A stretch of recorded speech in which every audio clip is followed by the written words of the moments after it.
Seraphim17 once again, introducing you to my Darksiders 2 Apocalyptic difficulty video walkthrough. We're still in the Lost Temple, and it's, you know, the Darksiders Formula 101, so it's going to be back to talking with my girlfriend about the silly tangents and topics that we've been coming up with. That was a quick victory sip, and I'm going to get back to something that we were mentioning in the last video. So I said that effectively my girlfriend was a bastard at university because she's extremely good and gifted, and I didn't come across with the point that I wanted to make. So when I say that things come easy to her, it's not necessarily to say she doesn't try. The difference is she tries between the 80 to 100% of the marks, which is the most sadomasochistic and difficult grades you can physically get. So by not trying by my standards to get the grades that I struggle my balls to get, she completely destroys herself to get these higher tiers, and when she doesn't hit them, it's devastating. So essentially, it's the same thing. It's the same as me putting 400 hours plus into my 3D and getting a bad grade, which I did, to her putting, you know, countless tears, stressed out moments, phone calls to me at ridiculous times because she's trying to hit these insane grades. And that's what I was trying to come across as, and I don't think I said it very well. But I did better then. You did, that made me a bit emotional. There you go. But we were talking about YouTube before we had a go at David Beckham. Because he's never going to read this, or read this? Because we actually do type these up. This is to be put into an audiobook and then scripted. No, we were talking about YouTube and how it affects my life, essentially, which is probably a good topic for these videos because you know what a lot of these people like to know. You see me, which nobody does here, and you see all the stuff before it goes to where it ends up. They see the finished product, they see this commentary that anybody can do, anybody can talk on a commentary, they see this gameplay that anybody can do because everybody's the best gamer in the world, and editing and things. Because to look at my videos, it doesn't look like there's much editing in them, but that's the sign, I believe, of good editing. Definitely. Because when somebody over-edits things on YouTube, and you can tell, because there's crossfades everywhere, there's like fucking Star Wars wipes, and swipe you right in. Tiles, and you just see, the presets, and I was gonna say the majority of the time where I've watched videos and they've got these things and it's like Microsoft Movie Maker fonts. Yeah. And there's nothing wrong with that, folks. If you do that, that's awesome. It's just when you've learnt the software a little bit and progressed, it kind of looks a bit cheap and tacky. But unfortunately, our lovely topic has just been ruined because of this fight.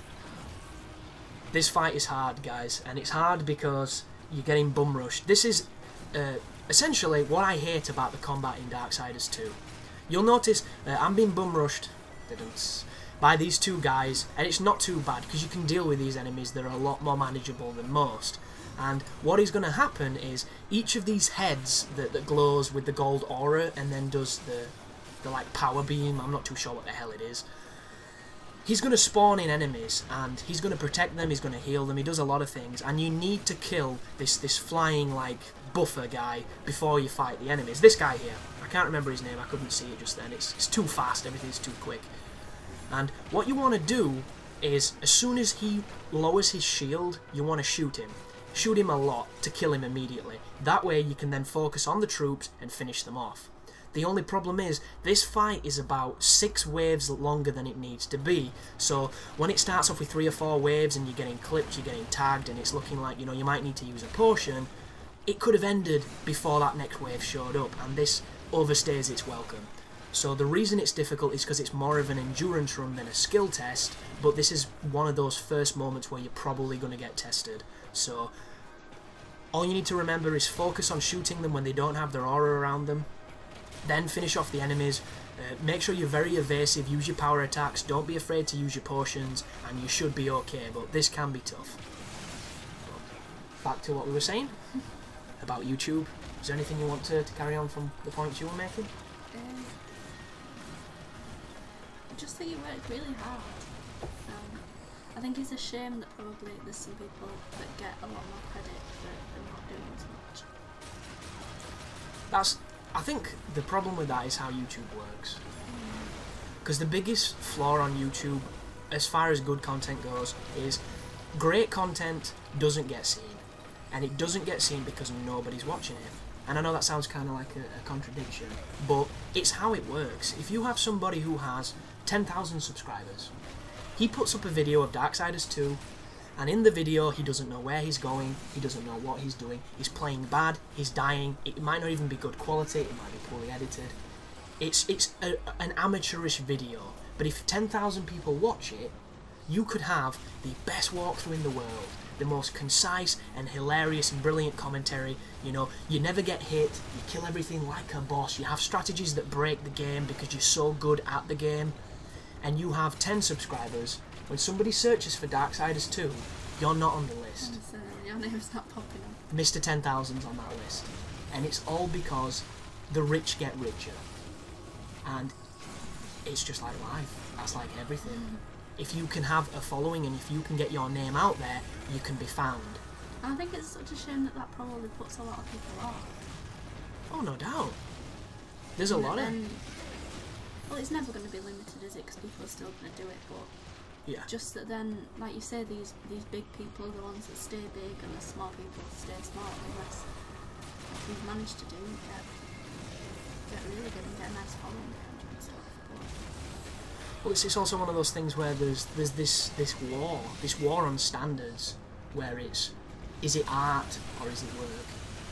And that is a really big argument on YouTube, because when I first mentioned, and the things have got to change video, where I'm basically saying, this is my chance to make my channel bigger, this is my chance to grow, but it comes at a price, it comes at sacrifices. And one of the guys on that video basically asked me why I would take the partnership, and it was a legitimate question, it was a good question, and it was a question with integrity, because he said, all the information you've said so far about this partnership seems negative.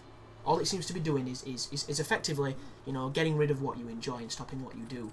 So why would you do that? Why would you sacrifice fun and the art or the creative integrity for, you know, the sellout money side? See, when you first mentioned it, and then I watched that video, and it did seem like you were giving up more than you were gaining, and I did think the same question. Why not wait for something else? But then, obviously, talking to you and understanding more about it, I don't think I think that anymore. The thing with me is the copyrighted music angle is difficult, because I love music, you know that more than most. I love everything about it, and I love putting it on videos, because I think music can speak louder than any commentary I can give, because there's just moments that fit, and they fit perfectly. The only problem is, if you're going to make any money on YouTube, you can't make money off of music you don't own. And there is no argument that you can make to profit on someone else's work, because I wouldn't want people profiting on what I do. I was going to say, you wouldn't want people taking your videos and commentating over the Exactly. top of that. Oh, I wouldn't mind that. If somebody took my videos and did their own commentary, to me, they're doing what I'm doing. I'm taking the game and I'm putting my gameplay and my voice on it, and that makes it mine. They take my gameplay, it kind of sucks if they don't ask, but if they talk over it, they've made it their own. They've made it creatively their work, to me. Yeah, I see what you mean. Yeah, do you get it? Yeah, I get it. I don't know if I fully agree. Oh, don't get me wrong. If I saw somebody with my shit, I'm like, you motherfucker, there's my watermark up there. How very dare you? I'd probably get quite mad. But at the same time, I don't know. By the way, what I meant with, I also asked that question. I didn't at any point consider it selling out. Yeah. I don't think you were selling out, but I didn't... I think in my head I was thinking, well, why not wait? But obviously, like you said, you're not going to get a partnership at this point where they're going to be like, yeah, use whatever music you want, son. That is exactly the counter-argument, isn't it? That was going to have to happen either now or in the future, and it's probably best that it happened now, where although you did have to audio swap a lot of videos, it could have been in 2 years' time when you had 5 times as many videos and you had to go through and do all that. Exactly. And you'd lost a lot more, so... Because even if this partnership doesn't go through, because the one thing I want to say right now, guys, is I've not signed a contract yet. I'm not there. I'm not in it. But I'm learning because I've made the step. And the one thing about YouTube that I found out that I completely did not expect is how much you have to learn. I thought I was going to make videos, put my voice on them, and I thought I was going to get fucking famous in a day. I thought it was literally a done deal. It's like, how can people not like what I can give? And that is not how it works. And it wasn't from a money perspective, as I do a lovely failed run and wall jump there. I was going to say, that was awesome. Yeah, that's the wrong direction. I think I'm supposed to go the other way. But I assumed if you put up good stuff, people would find it. I assumed that the best quality won.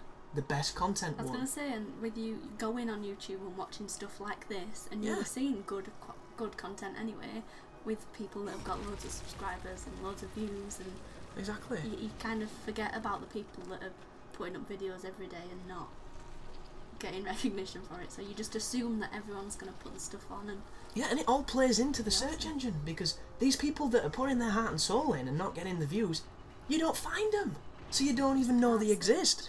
There's only two types of people you do find. There's the big guys and the other big guys, and then there's the dudes who put up the worst quality content imaginable. Some guy filmed it with his phone through like the glass eye of a deer on a TV the size of a portable in like a wind tunnel.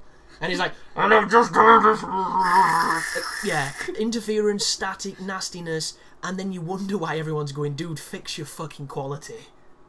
They're the two contrasts. There's the guy that does it really wrong, the guy that does it really right, and there's not this middle ground of somebody that needs more views, somebody that needs to be found. And the one good thing about getting 3,000 subscribers that I'm on now, unless it goes lower because I lose them. Because of me, probably. Nah, don't be daft. Listen to this pitch all day. Don't be daft. No, the cool thing about me building something is I can help other people skip my struggle. And if I find a channel with good content that I think, how the hell is this guy not got what he's worth, I can say, check this out. And that is going to be one of the most fulfilling parts of YouTube if I can get there. Because right now, I have 3,000 subscribers, but I don't have 3,000 people watching my videos. And anybody who thinks that the number equates to the views, it doesn't work like that. And I wish it did, because I'd have 3,000 views every video, which would be amazing, and Machinima wouldn't have gone, well, your channel's a piece of shit. But it's not how it works. And once again, we've gone over, so we're going to have to continue this in another video. So thanks for watching, guys, and you take care now.